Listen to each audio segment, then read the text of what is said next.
इसी मौजू पे आज हम मजीद बात करेंगे रिपब्लिकन पार्टी से मुंसलिक एक लॉबीइस्ट पुनीत आहलूवालिया से। Puneet, welcome to view 360। सबसे पहले तो यही बताइए कि हम ये देख रहे हैं कि कांग्रेस को बायपास करके सदर ने हथियार फरोख्त करने का फैसला किया है, क्या वजह नजर आती है आपको इसकी?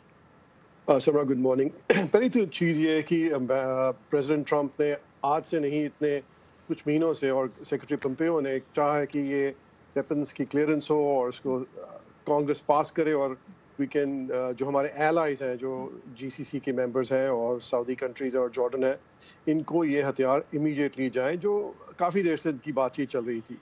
तो आपको पता है president Trump is very clear on the agenda on Iran and China.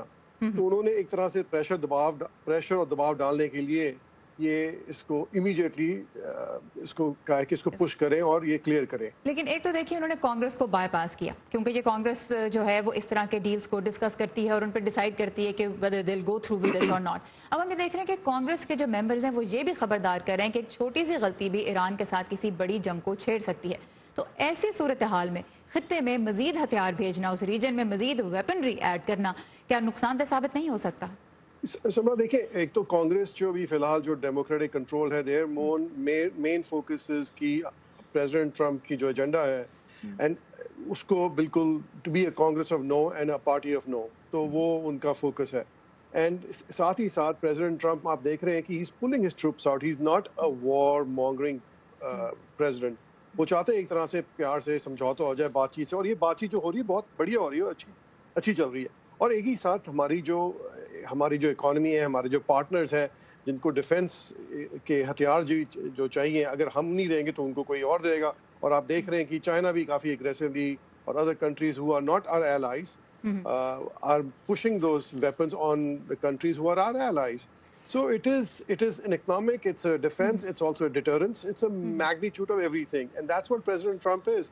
जो भी उनका कैंपेन प्रॉमिस रहा है उसी पे वो काम कर रहे हैं। So पूरी डिटरेंस के बारे में तो मैं आपसे बात करूंगी, लेकिन दो पॉइंट्स आपने जो रेज किए कि एक तो ये कि ये कांग्रेस जो है इसमें हाउस कम से कम डेमोक्रेटिक कंट्रोल्ड है, तो उनकी कोशिश है कि सिर्फ हर बात पे ना किया जाए।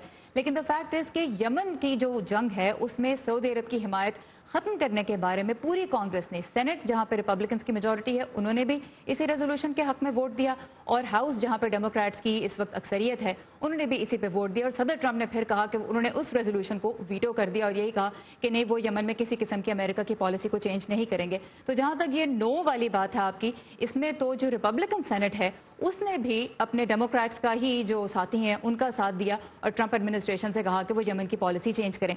नंबर 2, जो आपने कहा कि ज़्यादा ट्रूप्स सदर ट्रंप जो है वो रीजन से निकालना चाह रहे हैं, लेकिन अब 1500 ट्रूप्स वहाँ पे भेजने की उन्होंने जो है परमिशन वो भी दी है। मैं ये जानना चाहूँगी कि अगर हथियारों में इजाफा जो है वो क्या ईरान को अपना जो रवैया है उसको मजीद सख्त करने की एक कह लें कि इंक्लिनेशन उसकी नहीं पैदा हो जाएगी? बिकॉज आपने कहा कि डिटरेंस है, डिटरेंस का मतलब यह हुआ कि दोनों हथियार को इस्तेमाल नहीं करेगा, लेकिन जब रीजन में हथियार बढ़ेंगे तो क्या ईरान को ये रीजन नहीं मिलेगा कि वो अपना रवैया मजीद सख्त करे?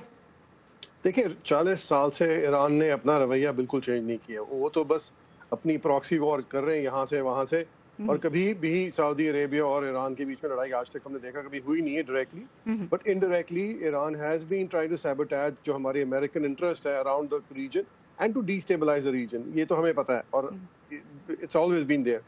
But now President Trump is very clear to take on all our rivals. क्योंकि एक ज़माने में ईरान हमारा एक मित्र था और हमारा दोस्त भी था और एलाय था. But ever since this mullah regime has come, उन्होंने इनको against America किया, and most Iranian want to be on the side of the United States. You have to understand that they're all freedom-loving people. So I believe कि deterrence is important, and deterrence तभी होता है कि जब आपको पता है कि आपके पास हथियार ज़्यादा हैं और आपके पास है कि आप अगर हमें अटैक करेंगे तो हम आपको अच्छी खासी जवाब देंगे उसका। तो एक तो वो बात है, और दूसरी चीज़ है कि yes, human rights is a big issue. और खासकर ambassador Brownback and secretary Pompeo are both focus on human rights and religious freedom. As आपको पता होगा, it's one of the part of a national security agenda is to promote American values and human values. तो उसके ये नहीं कि हम ignore कर रहे हैं, but at the same time ये जो प्रॉक्सी वॉर ईरान खेल रहा है, I think it is a big push कि ईरान को टेबल पे लाया जाए, और ये कन्वर्सेशन बहुत नेसेसरी और इम्पोर्टेंट है, because I believe only through dialogue and conversation that you are able to solve issues. Right, लेकिन इसमें भी एक पॉइंट और भी ये सामने आता है कि सऊदी अरब का भी जो ह्यूमन राइट्स का रिकॉर्ड है बहुत क्वेश्चनेबल है, और इस वक्त कांग्रेस یہ بھی چاہتی ہے کہ جمال خشوگی کے مرڈر پہ جو ہے سعودی عرب اس کو جواب دہ ٹھہرایا جائے، اور اگرچہ ٹرمپ ایڈمنسٹریشن کا یہ کہنا ہے کہ جو سعودی ولی عہد ہے محمد بن سلمان، ان کا ہاتھ نہیں تھا اس مرڈر میں، لیکن سی آئی اے نے یہی کنکلوڈ کیا تھا۔ بہرحال جو آپ کا پوائنٹ ہے کہ ڈیٹرنس جو ہے اس کی خاطر یہ اقدامات اٹھائے جا رہے ہیں تاکہ جب ریجن کے مختلف ملکوں کے پاس ویپنز ہوں گے تو ان کو استعمال کرنے کا خدشہ آپ کی نظر میں کم ہو جائے گا۔ پنیت آہلووالیہ ہمارے ساتھ ہے، تھینک یو ویری مچ، آپ نے ریپبلکن جو سوچ ہے اس کو ہمارے سامنے پریزنٹ کیا، بہت شکریہ۔ Thank you so much G.